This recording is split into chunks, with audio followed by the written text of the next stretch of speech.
आज हम बात करना है पोकाराना शेयर के बारे में। तो यहाँ पे दोस्तों इस शेयर के अंदर लगातार अपर सर्किट लगने के बाद अब फिर से ये दोस्तों लोअर सर्किट के झंझट में फंस चुका है।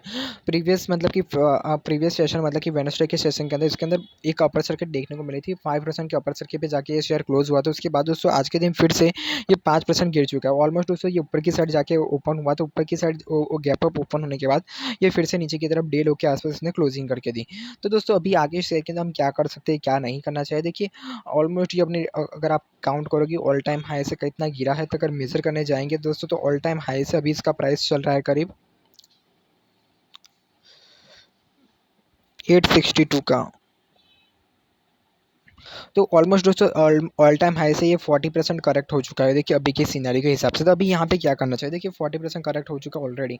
तो अभी यहाँ पे अगर मुझे जिस हिसाब से ये गिर रहा है, तो फिर से मुझे फीलिंग आ रहा है कि फिर से ये जो लो है वगैरह दोस्तों फिर से टेस्ट हो सकते हैं। तो फिर आपके इस केस में क्या करना चाहिए, देखिए अगर आपने इसी पुल बैक में वगैरह में फिर से अपनी एंट्री वगैरह बनाई थी यही कहीं पे, तो फिर मैं कहूँगा अगर प्रॉफिट हो रहा है तो प्रॉफिट बुक कर लीजिएगा। अगर प्रॉफिट नहीं हो रहा है, आपने काफ़ी ऊपर से होल्डिंग करते हुए आ रहे हैं और ये शेयर के अंदर आप फंस चुके थे, मैं आपको सजेस्ट करूँगा एक परफेक्ट पैलेस मतलब कि एक ऐसा है जो आपको अपने कैपिटल को प्रोटेक्ट करे। इस हिसाब से आपके माइंड के अंदर बना के रखना कि इस प्राइस पे अगर ये स्टॉक आता है तो फिर से वीक होता है तो फिर हम निकल जाएंगे। देखिए ऐसे कैसे होता है दोस्तों, पहले से डिसाइड करके रखना पड़ता है अपनी क्वांटिटी लेने के पहले ही। अभी आपने डिसाइड नहीं किया, होल्डिंग पीरियड में अपने लंबे से टाइम से डाल दिया। देखिए होल्डिंग के लिए अगर आप लंबे अवधि के लिए स्टॉक ले रहे हो तो वो स्टॉक ऐसे हो कि फंडामेंटली स्ट्रॉन्ग हो, उसकी ग्रोथ स्ट्रॉन्ग हो, उसके बाद दोस्तों फंडामेंटल के बाद टेक्निकल आ जाए तो टेक्निकल भी स्ट्रॉन्ग होने चाहिए। अगर लंबी अवधि के लिए अगर कोई भी कुछ स्टॉक में अपना पैसा डाले तो एक बार दोस्तों जाके देख लीजिए उसके क्वार्टरली रिजल्ट कैसे आ रहा है, उसके बाद ही अपना पैसा डालिए, उसका परफॉर्मेंस देख लीजिए। अगर कोई सर्किट वाला स्टॉक है तो मैं आपको सजेस्ट करूँ उसमें आप एंट्री ही नहीं बनाए। देखिए पोकरान का अगर फास्ट परफॉर्मेंस देखें तो कोई भी ज़्यादा इसके अंदर दिक्कत नहीं थी, मतलब कि अक्सर दोस्तों ऐसा देखने को मिल जाता है कि कोई भी अच्छे शेयर हो तो वो भी सर्किट के जंजाल में फंस जाता है दोस्तों, बहुत बुरी तरह से फंसते हैं फिर। और फिर दोस्तों उनमें से निकलने के लिए हमें बहुत ही ज़्यादा ये करना पड़ता है, मतलब कि काफ़ी रेयर चांसेस रहता है इसके अंदर आप प्रॉफिट में से निकल पाओ।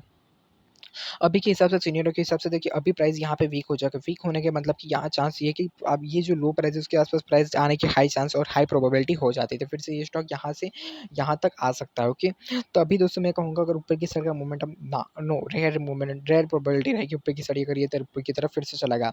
एक अर्निंग क्यों रहेगा, अर्निंग अगर इसके आने वाली फ्राइडे को 6 मई को, अगर आप इसके प्रीवियस यहाँ पे अर्निंग देखें तो प्रीवियस अर्निंग में इसके अर्निंग जो आई थी वो दोस्तों इतनी ज़्यादा कुछ अच्छी नहीं थी, ठीक ठाक अर्निंग आई थी मेरे ख्याल से।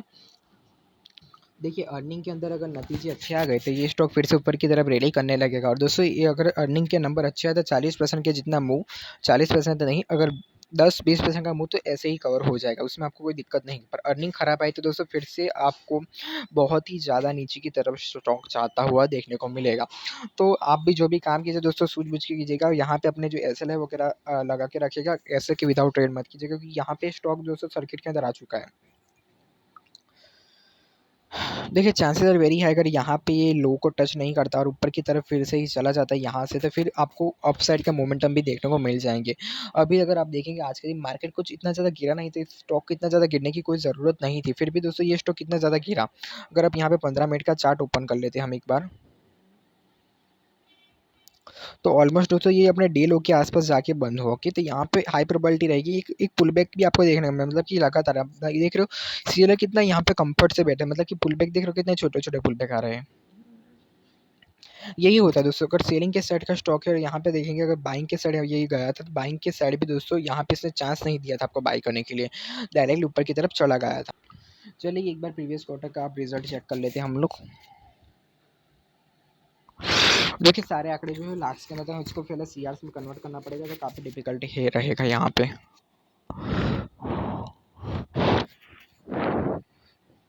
प्रीवियस क्वार्टर में दोस्तों 0.7 करोड़ का यहाँ पे रेवेन्यू देखने को मिली थी, जबकि यहाँ पे पिछले क्वार्टर के अंदर यहाँ पे रेवेन्यू थी करीब 12 करोड़ के आसपास की रेवेन्यू थी। मतलब देख रहे हो दोस्तों रेवेन्यू के अंदर दोस्तों यहाँ पे काफ़ी ज़्यादा गिरावट देखने को मिल रही है यार। इसके रियली साइन है कि इसके जो रिजल्ट है क्वार्टरली काफ़ी ज़्यादा खराब आ रहे हैं। अगर आप पिछले क्वार्टर में कंपेयर करें तो पिछले क्वार्टर में भी 0.7 थी, मतलब कि काफ़ी ज़्यादा कंपनी के दोस्तों रिजल्ट के नतीजे खराब थे, इसलिए हम मान के चल सकते हैं कि यहाँ पे इसके भी जो नतीजे उस टाइम खराब आ रहे थे। अगर आप टोटल एक्सपेंस देखें तो एक्सपेंस करीब 10 करोड़ के आसपास कंपनी ने किया है। प्रीवियस करोड़ का एक्सपेंस था 11 करोड़ के आसपास का, और यहाँ पे पिछले साल इसी तिमाही के अंदर 12 करोड़ के एक्सपेंस कंपनी ने किए, तो जबकि उस समय कंपनी के पास अच्छा खासा रेवेन्यू भी जनरेट हुआ था। अगर profit after tax net profit की बात करें तो नेट प्रॉफिट में कंपनी का नहीं है, कंपनी टोटल टोटल लॉस के अंदर है। लॉस कितना हुआ था? 0.2 सीआर का लॉस होता, सॉरी 2 सीआर का लॉस होते हुए देखने को मिला है, 2 सीआर का।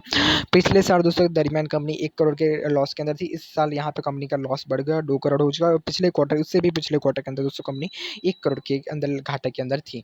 तो दोस्तों घाटा के अंदर कंपनी चल रही है, और लॉस 2 करोड़ से भी अभी बढ़ गया, तो कंपनी के शेयर और बुरी तरह से नीचे गिर सकते हैं। तो मेरी सजेशन तो नहीं है कि इसके अंदर पोकर आना का बने रहना चाहिए। देखिए शेयर ऑब्वियसली अगर थोड़ा अच्छा होता तो मैं आपको बता देता, अच्छा है, अब बने रही है इसके अंदर। देखो कुछ शेयर ऐसे होते हैं जिनको रिजल्ट वगैरह से कुछ इंपैक्ट नहीं था, उनको ऊपर की तरफ जाना था, वो चले ही जाते हैं। और कुछ शेयर ऐसे होते हैं दोस्तों को जो रिजल्ट के मुताबिक, अपने नतीजों के मुताबिक चलना पसंद करते हैं, उसी हिसाब से वो अपना मोमेंटम वगैरह प्लान करते हैं। ओके, तो फिर मैं आपको यहाँ पे कोई सजेशन नहीं दे रहा, आपको जो करना है वो अपने प्लान के मुताबिक कीजिएगा इस शेयर के अंदर।